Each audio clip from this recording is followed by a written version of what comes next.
little one. Good. Maybe it's all part of থাইল্যান্ডের রাজধানী ব্যাংককে অনুষ্ঠিত এশিয়ান আর্চারি টুর্নামেন্টে ইতিহাস গড়ল বাংলাদেশ।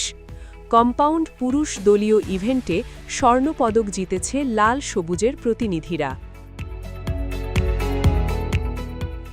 শুক্রবার অনুষ্ঠিত ফাইনালে দুর্দান্ত পারফরমেন্স দেখিয়ে 231 পয়েন্ট অর্জন করে বাংলাদেশ। অন্যদিকে প্রতিপক্ষ ভিয়েতনাম পায় 225 পয়েন্ট, ফলে 6 পয়েন্টের ব্যবধানে জয় তুলে নেয় বাংলাদেশ দল।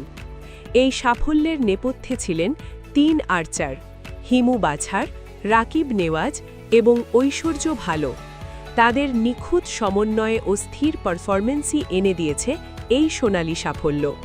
যদিও একক ও মিশ্র ইভেন্টে পদক আসেনি, তবে দলগত কম্পাউন্ড বিভাগে এই জয় বাংলাদেশ আর্চারির জন্য বড় অর্জন।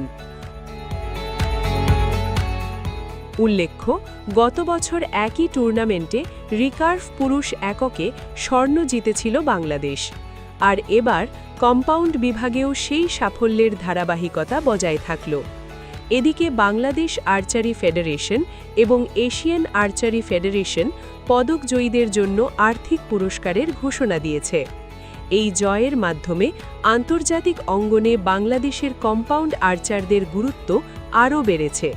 সঙ্গে প্রমাণিত হয়েছে সঠিক পরিকল্পনা, বিনিয়োগ ও প্রস্তুতি এনে দেয় সাফল্য। বাংলাদেশ আর্চারির জন্য এটি নিঃসন্দেহে এক গর্বের অধ্যায়। স্পোর্টস ডেস্ক, কাল প্রকাশ। Can they end with a perfect